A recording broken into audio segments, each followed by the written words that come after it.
All right, a lot of you have been impatient with me about the Raven video. Just a quick little backdrop. I have done 65 hours of overtime this pay period from the 1st to the 15th. 48 of those hours were in the last 3 days, 48 hours and 3 days of overtime, and today marks my Monday. So I've already done 48 hours this week, and I haven't even started my 40-hour work week. So it's going to be an 88 or so hour week for me this week. That's a lot even for me. So thank you for being patient. Here is the Raven video explanation of what happened. So I was driving home from one of my overtime shifts the other day, just a couple of days ago, and I noticed we have ravens that are just huge. They're like the size of they're like roosters almost. They're so big. And this raven was in the middle of the road, and oftentimes they're so smart they will drop nuts or something or acorns or something in the middle of the road because they know that a car will run them over, and then they go back and eat them. That they're that smart to know to do that. So I thought maybe it was doing that because it was right smack dab in the middle of the road. So I realized as I got closer, there were other cars in the other direction kind of slowing down. So I pulled over safely to the side of the road, and I got out of the car, and I could see that it was injured. Its beak was wide open, kind of unnaturally so, just really wide open. And its legs looked like they were kind of mangled a little bit. And its feathers were mangled a bit, and it had blood on its face.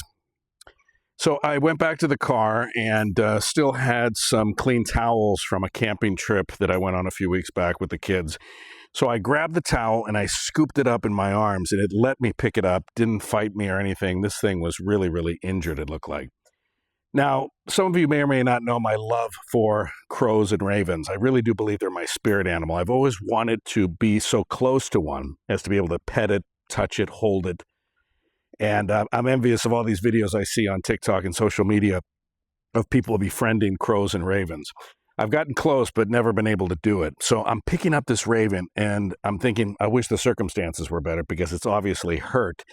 And I'm trying to gently pick it up so I don't hurt it any further. It lets me pick it up. I call my wife from the side of the road. I go, I'm coming home with a raven. It's injured. It got hit by a car or a truck or something happened to it. Can you try to call some vets and stuff? So my wife called every vet within, she says 50 miles. I think it was more like 75 miles. And didn't answer. Voicemail, we'll get to you when we can. Some have not even called back yet 3 days later. It's the third day, I think, third or fourth day now, and they still haven't called back. What service? What wonderful thing. People care about animals so much they don't even call back. And then one of them called back. A couple called back. They said, we can't help a raven. It's a wild animal. They're basically saying just let it expire on the side of the road. I wasn't going to do that. One of them, the doctor was willing to stay 30 minutes. I put it into my GPS. It would have taken a few minutes longer than that. They weren't willing to wait even a minute longer. So that didn't work. A few minutes later, we got a call from a wildlife refuge. I'm saying refuge, but I don't mean refuge. Rescue. And I have the information on other videos. I'm going to do a separate video thanking them. So the link's not on this one, but it will be on a future video. Anyway, this veterinary doctor works on exotic animals, wild animals. He's worked on things from bear to elk. I mean, big animals and small animals as well, like raccoons and skunks that are injured. And his specialty, one of his specialties is birds. So we're like, perfect. And he gave us his home address. We went out there. I drove the bird in a box in the back seat of the car. And it was quiet the whole ride. It kind of quieted down. It was gaining strength, and then it went quiet. And I'm thinking, oh my gosh, it's gone. It's unalived, right, in the backseat of the car. So I was happy when we got there. I opened up the box, met the doctor, it was very nice, and the bird started flapping its wings and getting stronger. And the doctor, there's a video of the doctor holding the raven as it regained its strength. Long story short, I'm already at almost 5 minutes. He is rehabbing the raven, getting its strength up, and he is going to, the plan is to re-release it, of course, into the wild, and we want to be a part of that. Ravens are very kind of territorial. They're very family structured. They have their mates, they have their families and their groups, and ravens don't often do well in other groups. Whoa.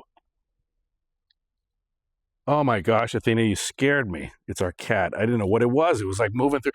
Thanks, Athena, for giving me a Anyway, I'm coming to get you, Elizabeth. All right, so where were we? Gosh, Athena, you threw me all off and I can't pause the video now. Okay, so anyway, the plan is to get it back to strength. We're going to re-release it, but it should go back to its family. I know that sounds ridiculous, and most people don't give two craps about animals, sadly, especially wild animals. They're pets, most definitely, but not wild animals. It's like wild animals don't exist or they're not important. So anyway, we are going to be a part of that, and we're hoping that he'll let us re-release it in the exact location where it was injured.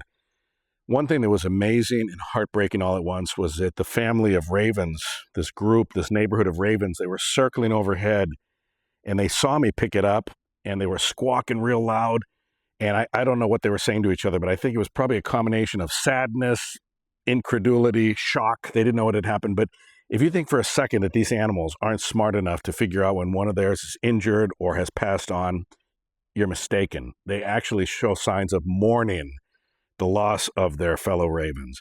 And they have kind of rituals, if you will. And it's really, really amazing. These animals are incredible. So this is the 6.5-minute version of the video.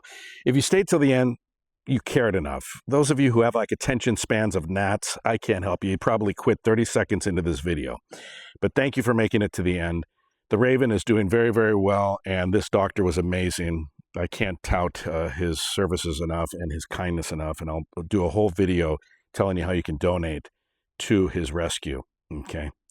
It's one of the only ones in the entire area here in Western Washington that does as much as he does. So thank you for watching. Thanks for caring. And please, when you hit an animal, stop, see if it's okay. This bird, again, was the size of it was the size of an eagle just about. So somebody knew that they hit it, and they didn't want to be bothered. Be bothered, do the right thing, and be a better human.